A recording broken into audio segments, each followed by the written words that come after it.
కుర్కుమా domestica అనే శాస్త్రీయ నామంతో పిలువబడే పసుపు అల్లం కుటుంబానికి చెందిన ఉష్ణమండలపు మొక్క. ఇది మన దేశపు మొక్క. ముఖ్యంగా దక్షిణాది రాష్ట్రాలు ఈ పంట జన్మస్థానంగా చెప్పొచ్చు. అందువల్లే ఇప్పటికీ ప్రపంచంలో అత్యధిక పసుపు పండించే దేశం మనది కాగా, అత్యధికంగా పండించే రాష్ట్రాలు దక్షిణాది రాష్ట్రాలుగా ఉన్నాయి. దీనిని ఇండియన్ సాఫ్రాన్ గా ప్రపంచవ్యాప్తంగా చెబుతారు. క్రీస్తుకు పూర్వం 1500 సంవత్సరాలకు ముందే మన దేశంలో పసుపును ఆహార పదార్థాల తయారీలో ఆకర్షణీయమైన రంగు, రుచి కోసం వాడేవారని పరిశోధనలు చెబుతున్నాయి. భారతీయ సంస్కృతిలో పసుపు ఒక అంతర్భాగమై పండుగ సంప్రదాయాలలో వాడటం అలవాటుగా మారింది. ప్రాచీన కాలం నుండే ఆయుర్వేదంలో ఔషధాల తయారీలో పసుపును వాడేవారు.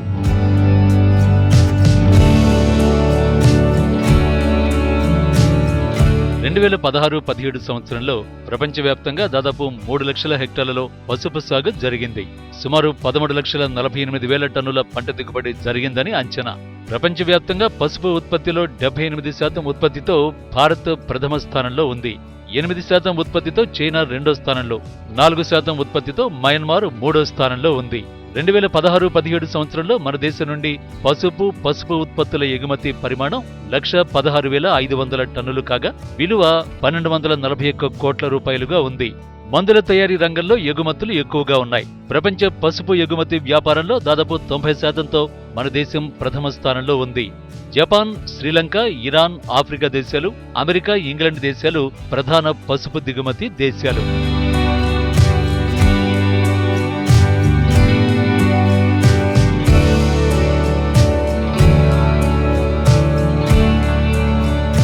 పసుపు ఉత్పత్తిలో, వినియోగంలో, ఎగుమతుల్లో మన దేశం ప్రపంచంలోనే ప్రథమ స్థానంలో ఉంది. 2016-17 సంవత్సరంలో మన దేశం మొత్తం మీద 2,22,000 హెక్టార్లలో పసుపు సాగు జరిగింది. 10,52,000 టన్నుల పంట దిగుబడి జరిగిందని అంచనా. 2015-16 సంవత్సరంలో 1,86,000 హెక్టార్లలో సాగు జరగ్గా 9,43,000 టన్నుల పంట దిగుబడి జరిగింది.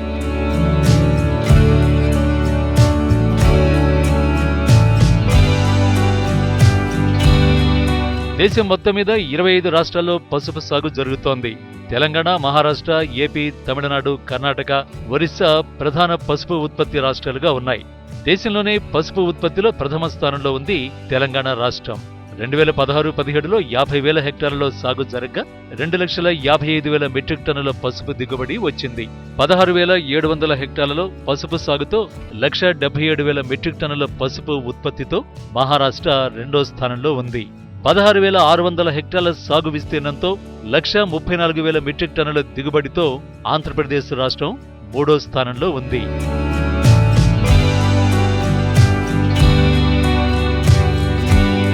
పసుపులో ఎన్నో ఆరోగ్య ప్రయోజనాలున్నాయి. పసుపు క్యాన్సర్ రాకుండా నిరోధిస్తుంది, మధుమేహాన్ని నియంత్రిస్తుంది, జాయింట్ల నొప్పులను, గాయాలను మాన్పుతుంది, జీర్ణశక్తిని వృద్ధిపరుస్తుంది, లివర్ను శుద్ధి చేయడంతో పాటు శరీర బరువును నియంత్రిస్తుంది, చర్మ సంరక్షణకు తోడ్పడుతుంది, రోగనిరోధక శక్తిని వృద్ధిపరుస్తుంది. ఇన్ని ప్రయోజనాలు ఉన్న పసుపు సాగు తెలుగు రాష్ట్రాల్లో పెద్ద ఎత్తున జరుగుతోన్నా రైతుకు కనీస ధర దక్కడం లేదు. ఇలాంటి పరిస్థితుల్లో రైతులు తాము పండించిన పసుపు పంటను ప్రాసెస్ చేసి విక్రయించినట్లయితే మంచి ధరను పొందడంతో పాటు లాభాలను ఆర్జించవచ్చు. వ్యవసాయ ఉత్పత్తి ఏదైనా దాన్ని ఉప ఉత్పత్తులుగా మార్చుకోగలగాలి. అది ఎక్కువ కాలం నిల్వ ఉండేలా చేయగలగాలి. ఎక్కడైనా వాడుకునేలా, వినియోగదారుడికి అందుబాటులో ఉండేలా చేయాలి. అప్పుడే రైతుకు ఆదాయం పెరుగుతుంది. అదే సమయంలో ఉపాధి అవకాశాలు కూడా పెరుగుతాయి. మరి పసుపు ద్వారా ఎలాంటి ఉప ఉత్పత్తులు తయారు చేయవచ్చు? వాటిని మనం ఎందులో ఉపయోగిస్తాం? ఎలాంటి ఉపాధి అవకాశాలు ఉన్నాయి? ఈ రంగం వైపు ఆసక్తి కనబరుస్తున్న వారికి ఎలాంటి సలహాలు ఇవ్వచ్చు? ఇవాల్టి నేలతల్లిలో వీటన్నింటికి సంబంధించిన విషయాలు తెలుసుకుందాం. ఈ వివరాలు మనకి తెలియజేయడానికి ప్రస్తుతం మన స్టూడియోలో ఉన్నారు బిజినెస్ కన్సల్టెంట్ మైనంపాటి శ్రీనివాసరావు గారు. నమస్తే అండి శ్రీనివాసరావు గారు. పసుపు ఎగుమతి వ్యాపారంలో మన దేశం 90%తో ప్రథమ స్థానంలో ఉన్నామండి. బట్ ఈ పరిస్థితిలో ప్రాసెసింగ్ మనకి ఎంతవరకు అవసరం ఉంది? అంటే పసుపు ఉత్పత్తిలో, వినియోగంలో, అదేవిధంగా గ్లోబల్ ఎక్స్పోర్ట్స్లో మనం ప్రథమ స్థానంలో ఉన్నది వాస్తవం. కాకపోతే ప్రాసెసింగ్ ఆవశ్యకతను గురించి చెప్పాలంటే ఇక్కడ వరల్డ్ వైడ్గా పసుపు దాని వాల్యూస్ గురించి ఇప్పుడిప్పుడే బాగా పాపులారిటీ వస్తున్నాయి. అంటే మనం ఇళ్లలో రెగ్యులర్గా వాడే పసుపు పొడి ఒక్కటే ప్రాసెసింగ్ కాదు, ఇక్కడ ఎన్నో వాల్యూ యాడెడ్ ప్రొడక్ట్స్ ఉన్నాయన్నమాట. ఎందుకంటే అది ఒక ఫార్మా ప్రోడక్ట్గా వాడచ్చు, లేకపోతే ఒక ఆహార పదార్థాల తయారీలో వాడచ్చు, తర్వాత కాస్మెటిక్స్లో, ఇట్లా డిఫరెంట్ అప్లికేషన్ ఉన్నటువంటి ప్రోడక్ట్లో పసుపు ఒక విధంగా చెప్పాలంటే ప్రథమ స్థానంలో ఉంది. అందువల్ల ఏంటంటే ఇప్పుడు వరల్డ్ వైడ్ అవేర్నెస్ పెరుగుతున్నప్పుడు మనం ఇక్కడ లోకల్గా కూడా ఏదైనా చెప్పాలంటే లోకల్గా మనం పసుపు పొడి ఫామ్లోనే ఎక్కువ వాడుతున్నాం, కానీ ఇట్లా పసుపు ఆయిల్ పసుపు లీఫ్ ఆయిల్ ఇట్లాంటివి చాలా ఉన్నాయి ఉప ఉత్పత్తులు. అలాంటివి మనం లోకల్ వాడటం తగ్గిందనమాట, తక్కువ. దానికి కారణం ఏంటంటే మనకు మొదటి నుంచి అది అలవాట్లేదు.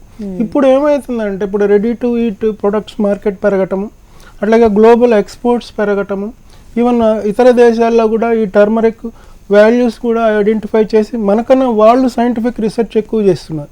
అందువల్ల అంటే మనది ఒక విధంగా వరల్డ్ క్యాపిటల్ ఫర్ టర్మరిక్ మన కంట్రీ.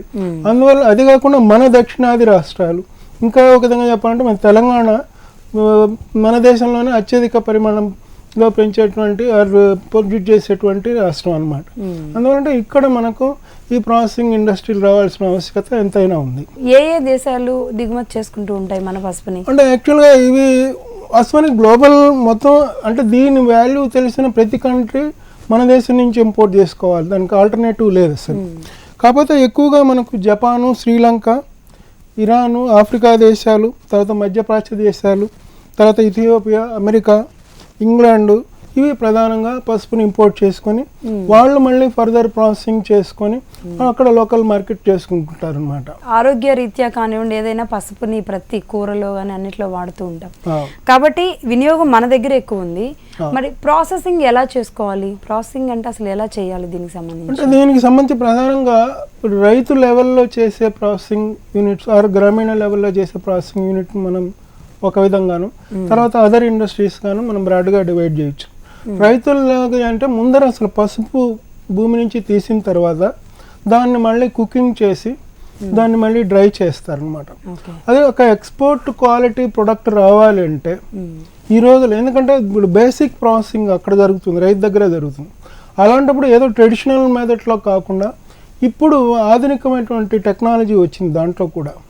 అలాంటి నూతన టెక్నాలజీని అడాప్ట్ చేసి ఇలా పసుపు క్యూరింగ్, డ్రైయింగ్ చేయగలిగితే వచ్చే ఫినిష్డ్ ప్రొడక్ట్ క్వాలిటీ కూడా బాగా ఉంటుంది, ఎక్స్పోర్ట్ అవకాశాలు కూడా బాగా ఉంటాయి అన్నమాట.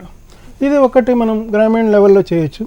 ఇంకోటి రెండోది అంటే పసుపు ఆకు నుంచి నూనె తయారు చేస్తారు. ఈ నూనెను చాలా చోట్ల వాడతారు, ఫ్లేవరింగ్ ఏజెంట్ గాను, కలరింగ్ ఏజెంట్ గాను చాలా చోట్ల వాడతారు. ఇది ఒక విధంగా రైతులకు అదనపు ఆదాయాన్ని ఇచ్చేటువంటి అవకాశం. జనరల్గా ఎప్పుడైతే ఈ పసుపు భూమిలో ముదురు స్టేజ్కి వస్తుందో అప్పుడు ఈ ఆకులు ఎండబట్టడం మొదలు పెడతాయి. అలాంటప్పుడు ఈ ఆకు తీసి దాని నుంచి ఆయిల్ తీస్తే ఒక ఎకరాకు యావరేజ్ 20 నుంచి 24 కేజీల ఆయిల్ వచ్చే అవకాశం ఉంది. దాన్ని మామూలుగా స్టీమ్ డిస్టిలేషన్ ప్రాసెస్లో తయారు చేస్తారనమాట.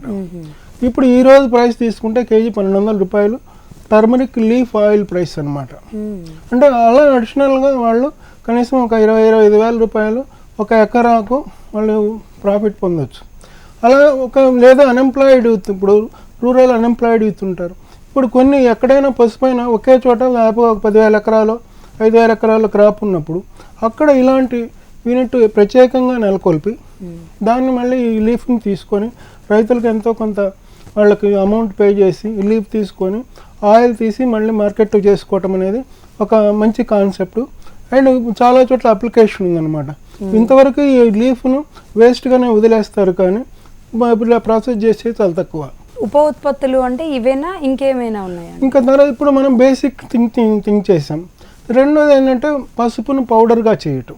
అంటే రైతు లెవెల్లో కూడా పౌడర్ చేయొచ్చు.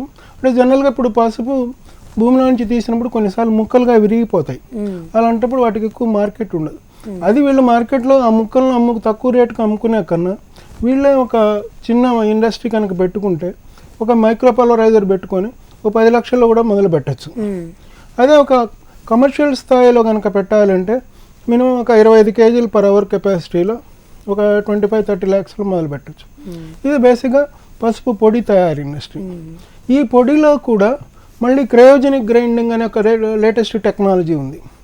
ఇది ఏంటంటే అసలు ఈ పొడిని మామూలుగా పల్వరైజర్ తయారు చేసినప్పుడు అక్కడ ఎక్కడైతే గ్రైండింగ్ అవుతుందో అక్కడ హీట్ ఎక్కువ జనరేట్ అవటం వల్ల natural flavour, natural taste and nutritional properties తగ్గుతాయి. ఈ పరిస్థితుల్లో మీ క్రయోజెనిక్ గ్రైండింగ్ టెక్నాలజీ ఏంటంటే ఎక్కడైతే గ్రైండ్ అవుతుందో అక్కడ మీకు లిక్విడ్ నైట్రోజన్ ఉండటం వల్ల 0 డిగ్రీ సెంటీగ్రేడ్లో అది పల్వరైజ్ అవుతుంది, పౌడర్ అవుతుంది, కాబట్టి అక్కడ ఎక్కువ వాల్యూస్ ఉంటాయి. దీన్ని క్రయోజెనిక్ గ్రైండింగ్ టెక్నాలజీ అంటారు. ఇది యాక్చువల్గా ఎక్స్పోర్ట్ కూడా బాగా ఉంటుంది. ఇంకా మిగతా ప్రోడక్ట్స్కి వచ్చినప్పుడు దీని నుంచి కుర్కుమిన్ ఎక్స్ట్రాక్ట్ తీస్తారు. అంటే 25 కేజీల పసుపుని తీసుకుంటే 1 కేజీ కుర్కుమిన్ వస్తుంది. అంటే ఇది కంప్లీట్గా ఎక్స్ట్రాక్ట్ అనమాట. అది ఫార్మాలో వాడతారు, ఈవెన్ డైస్లో వాడతారు, ఫుడ్ కలర్స్లో కూడా వాడతారు. ఇట్లా వేరియస్ అప్లికేషన్ ఉంది. ఒకవేళ మనం పసుపు ఆరోగ్య లక్షణాలు అంటే ఎలా చెప్పొచ్చండి? అంటే పసుపు బేసిక్గా మొట్టమొదటి అంటే మనకు సంప్రదాయంగా పసుపు అనేది యాంటీబయాటిక్గా మనం ఈవెన్ గడపకు పోయటం కూడా దానికి ఒక రీజన్ ఉంది. అండ్ మనం కాళ్ళలో పసుపు పూసుకోవటం, లేకపోతే స్నానాలు చేసేటప్పుడు మొహానికి పూసుకోవటం, ఇదంతా కూడా మనకు స్కిన్ దాని రక్షణ కోసం ఉద్దేశించింది అనమాట. ఇంకా ఆహారంలో మనం ప్రతి చోట ఆహారంలో వాడుతుంటాం. కాకపోతే రీసెంట్ స్టడీస్ రివీల్ చేసింది ఏంటంటే పసుపు ఏదైతే ఏ పదార్థంలో వేస్తారో అదే పదార్థంలో లవంగాలు వాడితే పసుపు అక్కడ ఇన్ఎఫిషియెంట్గా తయారవుతుంది. అది ఇప్పుడు ఎందుకంటే చాలామంది మేము కూడా స్టడీ చేసినప్పుడు ఫారిన్ కంట్రీస్ వాళ్ళకి డౌట్ అనమాట, మరి ఇంత పసుపు అప్లికేషన్ ఉంది, మరి వాళ్ళ క్యాన్సర్ ఎందుకు వస్తుంది అని. అంటే బికాజ్ ఆఫ్ ఈ క్లౌస్ వాడటం వల్ల దాన్ని అది ఇన్ఎఫెక్టివ్గా తయారవుతుంది అనమాట. It is proven. అంటే సైంటిఫికల్గా ఎవరు చెప్పలేదు కానీ బట్ ఇట్ ఈస్ ప్రూవెన్ అనమాట. అందువల్ల అంటే ఇలాంటి దాన్ని కొద్దిగా పసుపు వాడుతున్నప్పుడు ఈ క్లోవ్ ఇట్లాంటివి అవాయిడ్ చేయటం బెటర్ అని చెప్తున్నాను, వాడకూడదు అనమాట. ఇకపోతే మీకు ఇది అన్ని రకాల కాస్మెటిక్స్లో వాడచ్చు. అండ్ ఈవెన్ నవడేస్ ఈ కుర్కుమిన్ అనేది పసుపు ఎక్స్ట్రాక్ట్ అని చెప్పాను కదా, అది కూడా క్యాప్సిల్ ఫామ్లో తీసుకొని డైరెక్ట్గా హెల్త్ కోసం అనేది వాడచ్చు అనమాట. ఈ విధంగా డిఫరెంట్ ప్రయోజనాలు ఉన్నాయి. అంతేకాకుండా న్యాచురల్ డై కింద వాడతారు పసుపును, న్యాచురల్ కలర్ కింద కూడా వాడతారు. ఎందుకంటే కొన్ని ఫ్యాబ్రిక్స్ ఇప్పుడు కొన్ని కంట్రీస్ పర్టికులర్గా జర్మనీకి కనుక ఎక్స్పోర్ట్ చేయాలంటే it must be natural died. ఇప్పుడు మనకు మోస్ట్ ఆఫ్ ది అన్ని సింథటిక్ డైస్, కెమికల్ డైస్, ఇవి కొన్ని స్కిన్ చేసి ఇట్లాంటివి వస్తాయి. అలాంటప్పుడు ఏంటంటే ఈ పసుపు కలర్కి ఈ పసుపును వాడటం అనేది ఎక్స్పోర్ట్ చేసే అవకాశం ఉన్న ఫ్యాబ్రిక్ వాళ్ళకు ఉపయోగపడుతుందన్నమాట. ఈ విధంగా డిఫరెంట్గా అంటే ఆహార పదార్థాల తయారీ, కాస్మెటిక్స్లో తయారీ అండ్ ఫార్మాలో అండ్ టెక్స్టైల్ కలర్స్లో ఈ పసుపు అప్లికేషన్ ఉంటుంది. ఓకే అండి. ఇంకా ప్రాసెసింగ్లో మీరు అన్నారు కొన్ని ఇరిగిపోతూ ఉంటాయి పసుపు తీసేటప్పుడు, వాటికి మీరు చెప్పారు ఒక ప్రాజెక్ట్, అలానే ఇంకేమైనా ఒక 2 ప్రాజెక్టులు వివరిస్తారా? అంచనాలు ఎలా ఉంటాయి? అంటే బేసిక్గా ఏంటంటే ఇప్పుడు రైతులకు గిట్టుబాటు ధర అనేది ఒక బేసిక్ థింగ్. అప్పుడు గిట్టుబాటు ధర వాళ్ళకి లభించినప్పుడే వాళ్ళు నెక్స్ట్ ఇయర్ మళ్ళీ వేయటానికి ఆస్కారం ఉంటుంది. ఇప్పుడైతే మామూలుగా కంప్లీట్గా అది విరిగిపోకుండా ఉన్నదైతే ఓకే మార్కెట్ ప్రైస్ ఏదో ఉంటుంది. అలా కాకుండా విరిగిపోయిన ముక్కలు కనుకైతే వీళ్ళు ఒక విధంగా స్క్రాప్ కింద అమ్మేసుకోవాల్సిందే. అలాంటి దాన్ని రైతులుగా వాళ్ళంతటా వాళ్ళే పౌడర్ చేసుకోవటం ఒకటి చేయొచ్చు, లేదా వాటిని కలెక్ట్ చేసుకొని తక్కువ ప్రైస్లో ఎంటర్ప్రెన్యూర్స్ టేకప్ చేసి దాని నుంచి మళ్ళీ పసుపును ఆయిల్గా తీయటము, కుర్కుమిన్ తీయటము, ఇలా మళ్ళీ ఆలియా రీజన్స్ అని ఇలా డిఫరెంట్ ప్రొడక్ట్స్ ఉన్నాయన్నమాట.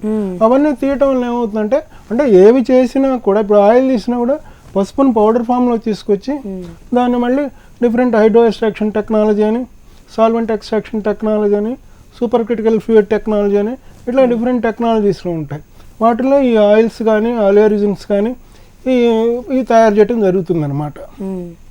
అంటే ఒకవేళ మనం తక్కువగా ఎంతలో పెట్టుకోవచ్చు ప్రాజెక్ట్? గరిష్టంగా మాక్సిమం ఎంతవరకు పెట్టుకోవచ్చు? తక్కువ అంటే ఇందాక మనం చెప్పినట్టుగా సింపుల్గా రైతు లెవెల్లో పెట్టుకోవాలనుకుంటే ఒక మైక్రో పల్వరైజర్, ఒక ప్యాకింగ్ మిషన్తో 10 లక్షల్లో మొదలు పెట్టచ్చు. ఇక పెద్ద ఇండస్ట్రీ కనుక వెళ్తే సూపర్ క్రిటికల్ ఫ్లూయిడ్ టెక్నాలజీలో ఈ టర్మరిక్ ఆయిల్ తీస్తారు, టర్మరిక్ ఆలియా రీజన్ తీస్తారు.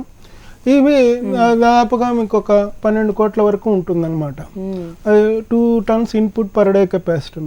అదేంటంటే ఎక్స్పోర్ట్ ఓరియంటెడ్ యూనిట్. అంటే ఇప్పుడు ఎక్స్పోర్ట్కు ప్రత్యేకంగా క్వాలిటీ మెయింటైన్ చేయ తప్పదు. ఎందుకంటే ఇప్పుడు అంటే మన దేశంలో మనం తక్కువ ప్రొడక్ట్స్ వాడచ్చు అని కాదు, కానీ బట్ ఎక్స్పోర్ట్ చేయాలంటే ఆ కంట్రీస్ తగ్గ నామ్స్ మనం ఫాలో అవ్వాలి. ఎవరైతే ఇండస్ట్రీ పెడుతున్నారో ఆ నామ్స్ ఫాలో అవ్వాలి. అంటే అక్కడ వాళ్ళు జిఐపి అంటున్నారు, అంటే good agriculture practice, good manufacturing practice, ఇంకా హిక్యాప్ అని ఇట్లా వేరియస్ సర్టిఫికేషన్స్ ఉంటాయి. అవన్నీ తీసుకొని ఒక స్టాండర్డ్ యూనిట్ మెయింటైన్ చేసినప్పుడే మనకి ఎక్స్పోర్ట్ అవకాశాలు ఉన్నాయి. ఎందుకంటే ఇప్పుడు మన ఇండియా ఇప్పుడు ప్రపంచవ్యాప్తంగా పసుపు కోసం ఆర్ పసుపు బెనిఫిట్ కోసం అన్ని దేశాలు మన దేశం వైపే చూడాలి. There is no alternative. అలాంటప్పుడు మనం కనుక ఒక మంచి క్వాలిటీ ప్రొడక్ట్ ఇవ్వగలిగితే ఖచ్చితంగా ఇది మనకి ఎక్స్పోర్ట్ అవకాశాలు బాగా ఉంటాయి, మన రైతులకు లాభం ఉంటుంది, ఈ ప్రమోటర్స్కు లాభాలు ఉంటాయని చెప్పొచ్చు.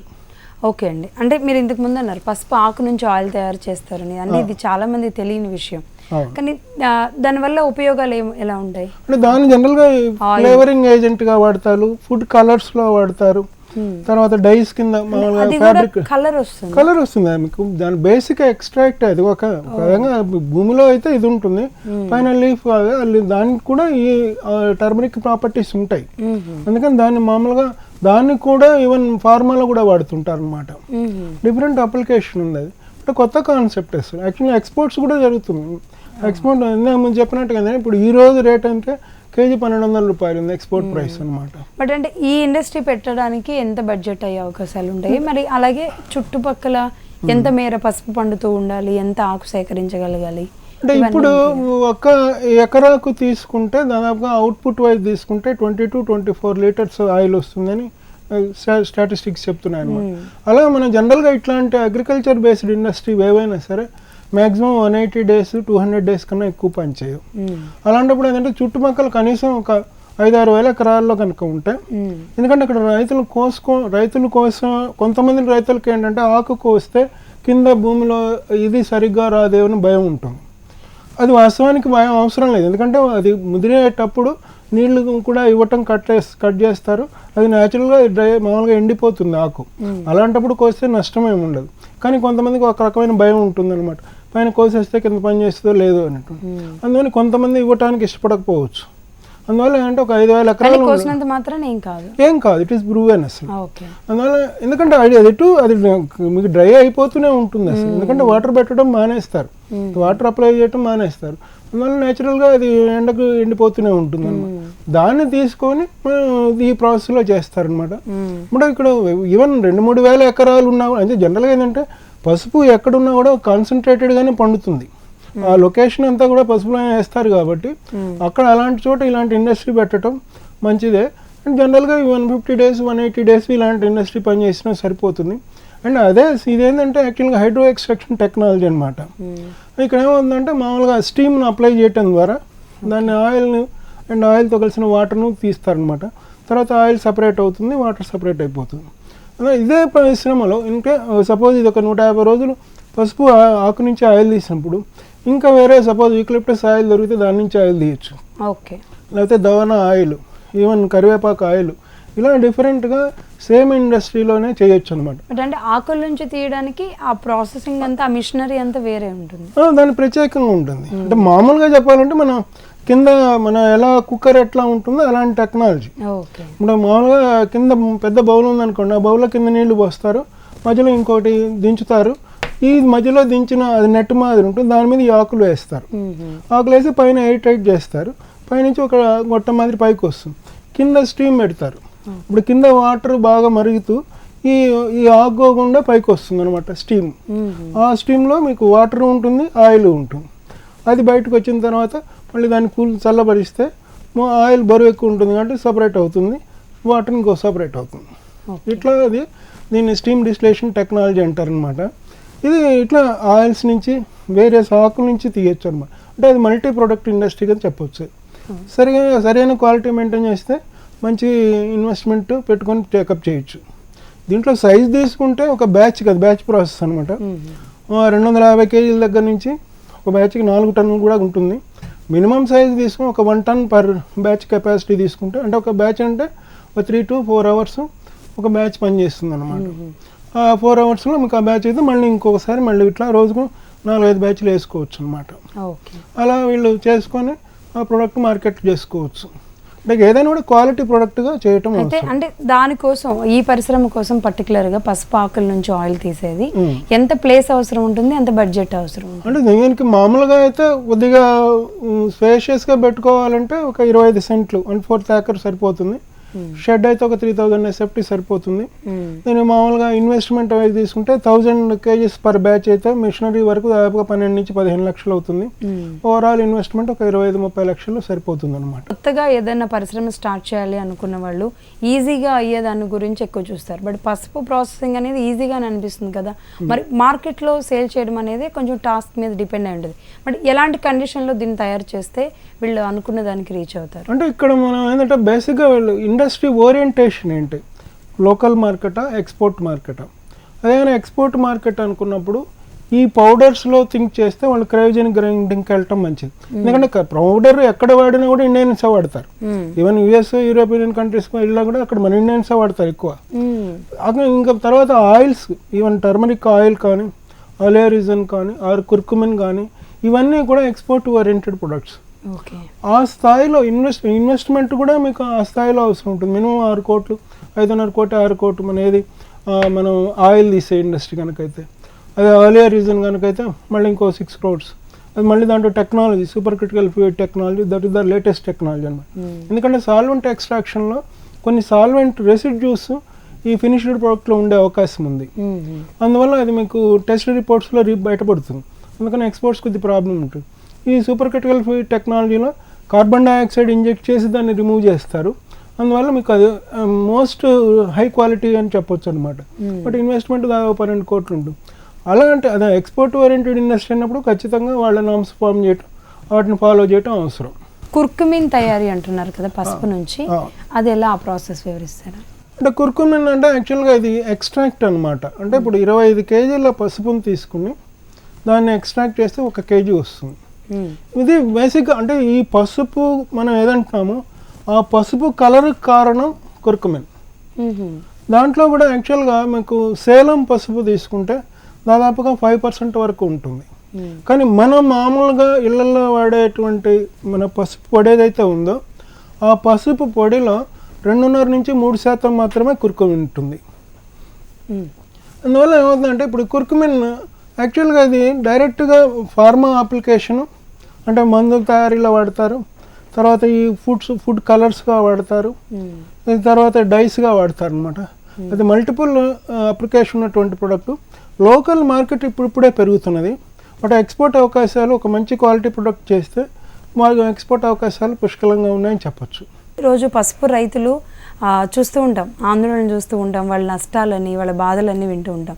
కానీ గవర్నమెంట్ నుంచి వాళ్ళకి ఎలాంటి సపోర్ట్ వస్తాయి? ముఖ్యంగా తెలంగాణలోనే అనుకుందాం, ఎక్కువగా పండిస్తున్నారు కాబట్టి ఎలాంటి సపోర్ట్ ఉంటే పసుపు రైతుకు కూడా లాభం ఉండే అవకాశాలు ఉంటాయి? అంటే యాక్చువల్గా పసుపు గురించి చెప్పాలంటే మనం తెలంగాణ దేశంలోనే మొదటి స్థానంలో ఉంది ఉత్పత్తిలో. ఇంకోటి ఏంటంటే ఇక్కడ మనది పసుపు వేరే స్టేట్స్, అదే సేలం అనుకున్నా వాళ్ళు చూస్తే క్వాలిటీ పరంగా తక్కువ ఉంటుంది అనమాట. అదే మన వాళ్ళు యాక్చువల్గా ప్రత్యేకంగా పసుపు బోర్డు పెట్టాలని సెంట్రల్ గవర్నమెంట్ని రిక్వెస్ట్ చేస్తున్నారు. అది ఎంతవరకు మెటీరియల్ అవుతుందో చెప్పలేం. కానీ బట్ ఏంటంటే ఈ రాష్ట్రం కూడా ప్రత్యేకంగా ఈ టర్మరిక్ డెవలప్మెంట్కి ఒక బోర్డునో లేకపోతే ఒక కమిటీనో పెట్టుకోవచ్చు. ఎందుకంటే కేరళలో కోకోనట్ డెవలప్మెంట్ అండ్ రీసెర్చ్కి వాళ్ళు ప్రత్యేకంగా బోర్డు పెట్టుకున్నారు ఎప్పటి నుంచో. ఈవెన్ దో అది మామూలుగా కోకోనట్ డెవలప్మెంట్ బోర్డు అని సెంట్రల్ ఉన్నా కూడా వాళ్ళు ఒక స్టేట్ పెట్టుకున్నారు. అలాగా ఎందుకంటే రీసెర్చ్ ముఖ్యం అనమాట యాక్చువల్లీ దీనికి. ఎందుకంటే రీసెంట్గా నేను స్టడీ చేసినప్పుడు మహారాష్ట్రలో ఒక organisation Rajiv Gandhi science and technology mission కింద డాక్టర్ పంజాబ్ రావ్ దేశ్ముఖ్ కృషి విజ్ఞాన్ పీఠం అని ఒకటి అకోలాలో ఉంది. వాళ్ళు రీసెంట్గా ఒక టెక్నాలజీ డెవలప్ చేశారు.